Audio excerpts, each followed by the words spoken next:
Terima kasih pemirsa, Anda kembali menyaksikan Kominfo Newsroom. Pemirsa, pada peringatan Hari Anak Nasional tahun 2024 ini, puncaknya akan dilaksanakan pada tanggal 23 Juli 2024. Dan kali ini pemirsa, kita mengetahui bersama-sama di Indonesia, setiap kementerian dan lembaga terus menyuarakan bagaimana perlindungan terhadap anak-anak yang ada di Indonesia. Baik itu melalui berbagai program, melalui media sosial, dan juga terjun langsung ke lapangan memberikan penyuluhan kepada masyarakat bahwa inilah tindakan yang dilakukan untuk bisa menyuarakan kesejahteraan anak-anak di Indonesia.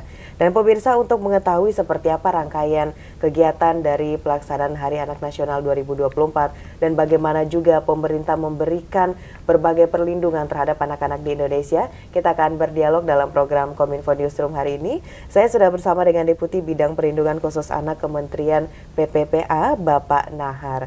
Pak Nahar, apa kabar Pak? Baik ya. Kita ketemu lagi nih Pak, membahas mengenai Hari Anak Nasional. Dan kalau tahun ini Pak Nahar, temanya adalah Hari Anak Nasional, Anak Terlindungi Indonesia Maju. Apa yang menjadi penekanan khusus dari Kementerian PPPA untuk pelaksanaan tahun ini Pak?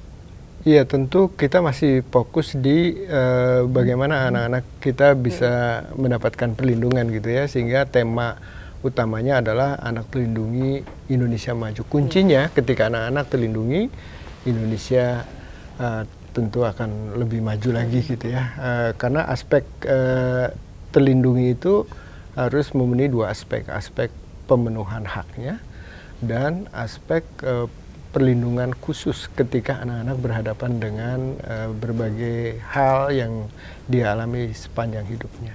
Baik, kalau tahun ini ada 6 sorotan, 6 hal yang menjadi sorotan. Nah, itu bisa disampaikan seperti apa? Sebagaimana kita ketahui bahwa ternyata akhir-akhir ini kita juga disadarkan ya bahwa perkembangan teknologi dengan berbagai hal positifnya yang bisa kita terima, kemudahan untuk mencari informasi, kemudahan untuk proses mencari bahan untuk sekolah, untuk pembelajaran, kemudahan untuk bertransaksi dan lain-lain, ternyata juga ada aspek-aspek yang harus diwaspadai, khususnya bagaimana misalnya perkembangan teknologi itu khususnya melalui internet ya, ini dari jumlah pengguna internet itu ternyata juga ada aspek-aspek lain yang harus diwaspadai, di mana penggunanya itu menjadi target pihak-pihak tertentu untuk melancarkan aksinya. Oleh karena itu maka subtema utama yang kita usung itu adalah anak cerdas berinternet sehat. Cerdas memilah mana yang bisa diakses, bisa dikonsumsi, mana yang tidak boleh gitu ya. Sehat tentu kita dalam berinternet harus memastikan sehat fisik dan sehat psikis gitu ya. Jadi artinya bahwa kalau kita misalnya menggunakan internet 1 kali 24 jam bahkan tanpa batas, tentu akan berhadapan dengan situasi kondisi fisik yang terancam juga gitu ya, belum lagi nanti kesehatan mentalnya. Oleh karena itu maka ini harus sehat lahir batin. Internet gitu. sehat untuk anak. Iya, itu satu gitu ya. Lalu kemudian di acara puncak nanti juga akan diusung Suara Anak Membangun Bangsa. Ini salah satu subtema juga ya, bahwa di Hari Anak Nasional itu ada 2 hal yang harus menjadi perhatian. Yang pertama adalah anak-anak itu didengar pandangan itu baik aspek suaranya maupun aspek keinginannya gitu ya. Lalu kemudian yang kedua tentu pemerintah dan semua pihak yang wajib mendengar sebagai pihak-pihak yang bertanggung jawab dalam upaya perlindungan anak itu juga mengevaluasi kembali apa yang sudah dilakukan dan apa yang belum dilakukan, sehingga ketika ada suara-suara dari anak-anak kita, maka itu juga menjadi bahan evaluasi kita untuk memperbaiki yang belum dan mengevaluasi yang sudah bagus itu untuk ditingkatkan menjadi lebih baik lagi gitu ya. Karena apapun yang kita buat sepanjang berkaitan dengan anak, maka yang jadi tujuan program, yang jadi tujuan upayanya itu harus didengar. Jangan-jangan kita melakukan upaya tanpa mendengar, kita tidak sesuai hasil akhirnya dengan yang dimaui oleh anak gitu ya. Oleh karena itu kita harus mendengarkan suara mereka. Ada 4 lagi subtemanya yang berkaitan dengan nilai-nilai Pancasila, berkaitan lagi soal keberanian untuk memimpin dan speak up, bicara kalau seandainya ada hal-hal di lingkungannya yang perlu dilaporkan, ada hal-hal yang misalnya nggak pas menurut anak-anak, mendapatkan hal-hal yang tidak baik, lalu kemudian ada ruang di mana anak juga bisa menyampaikan bahwa ini sesuatu yang nggak baik buat anak. Itu juga harus mulai didorong agar anak-anak bisa menyampaikan peran itu. Lalu kemudian juga yang lebih penting tentu mengacu pada subtema yang awal tadi, anak cerdas berinternet sehat, ada juga pengasuhan yang layak, khususnya di era digital gitu ya. Jadi digital parenting itu juga harus mulai disebarluaskan, disosialisasikan dan diimplementasikan sehingga tidak orang-orang tua tidak gagap ketika misalnya anak sudah mahir menggunakan internet gitu ya, lalu kemudian orang tuanya masih belum paham apa itu internet, fungsinya untuk apa dan lain-lain. Termasuk di yang terakhir itu subtema tentang anak ini harus merdeka, merdeka dari kekerasan gitu ya, oleh siapapun gitu ya. Maka kita tidak ada toleran untuk kekerasan, bahkan regulasinya juga kita sudah atur sedemikian rupa. Apalagi mereka yang harusnya bertanggung jawab, dia melakukan kekerasan, maka hukumannya bisa diperberat dan sanksi yang lebih banyak lagi gitu ya. Di samping juga anak merdeka dari perkawinan anak, khususnya pemaksaan perkawinan gitu ya. Ini aspek masa depan anak harus diperhatikan, jangan misalnya untuk maksud tertentu anak dipaksa dikawinkan gitu. Lalu kemudian anak juga harus merdeka dari dipekerjakan, ya kan. Anak yang bekerja tentu melihat aspek pembinaan dan potensi yang dimiliki, tetapi jangan mempekerjakan anak kalau nanti unsur eksploitasinya sangat kental dan membuat mereka akhirnya terabaikan hak untuk tetap bisa belajar dan bebas dari ancaman kesehatan ketika belum waktunya bekerja tapi suruh bekerja, kan ini ancaman. Termasuk misalnya juga merdeka dari situasi stunting dan kerentanan lainnya. Jadi program yang dikeluarkan oleh Kementerian PPPA ini, kita sebelum mengeluarkan program itu kita dengarkan dulu gitu Pak ya. Tadi yang seperti Bapak sampaikan, anak ini sebenarnya keluh kesahnya seperti apa. Iya. Dan tadi Pak Nahar sudah menyenggol sedikit mengenai kekerasan, terus ada eksploitasi anak. Dan saat ini kasus-kasus yang kita lihat, yang terbaru nih Pak, data dari Kementerian Kominfo juga menyebutkan bahwa kasus judi online ini, anak-anak di bawah umur 10 tahun. Berkaitan dengan beberapa kasus tadi, seperti apa perkembangannya saat ini dan bagaimana tindakan yang dilakukan oleh Kementerian PPPA, Pak? Iya, tentu kami KPPA berada di grupnya Kominfo ya. Jadi koordinator bidang pencegahan itu Pak Menko Minfo ya, dan Pak Dirjen sebagai ketua pelaksana harian dan kami jadi anggotanya. Dari data yang ada tentu kami terus berkoordinasi gitu ya.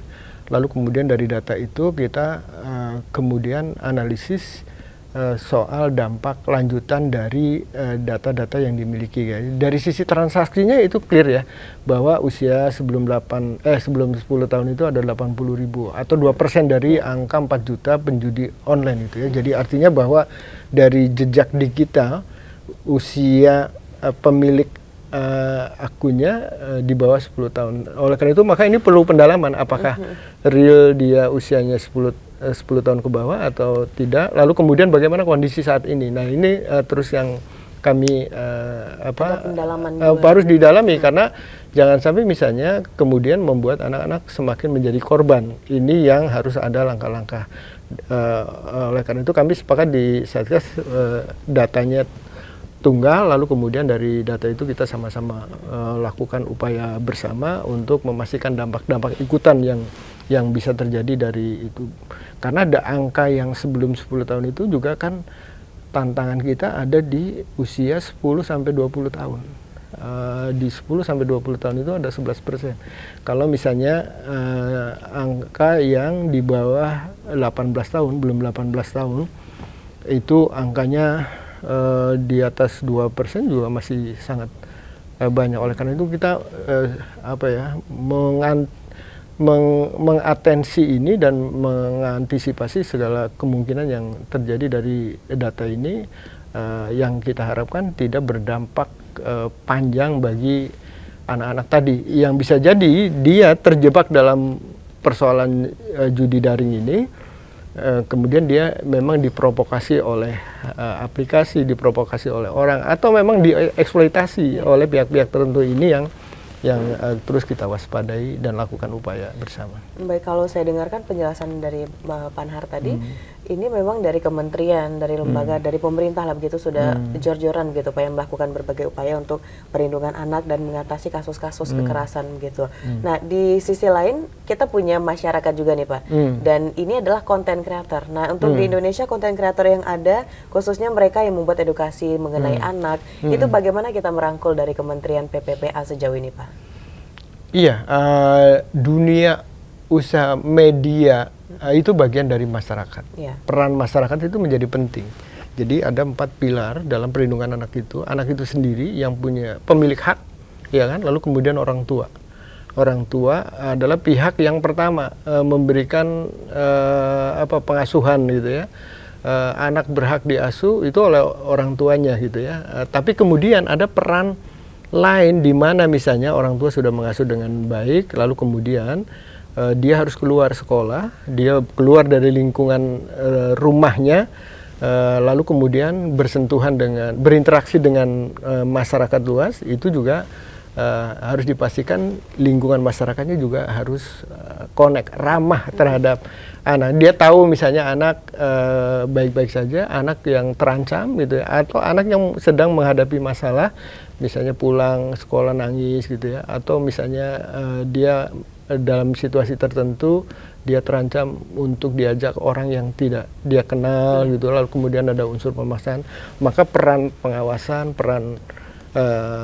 peran-peran lainnya bisa dilakukan. Demikian juga banyak misalnya dari laporan-laporan media sekarang kita mendapatkan bahwa misalnya terjadi kasus-kasus seperti itu, lalu kemudian itu segera ditindaklanjuti, direspon oleh unit-unit layanan yang tersedia. Jadi ketika di masyarakat itu ada lembaga-lembaga masyarakat, ada dunia usaha, ada media gitu ya, ada lingkungan sekolah yang berada di luar rumah gitu ya, itu harus bahu-membahu.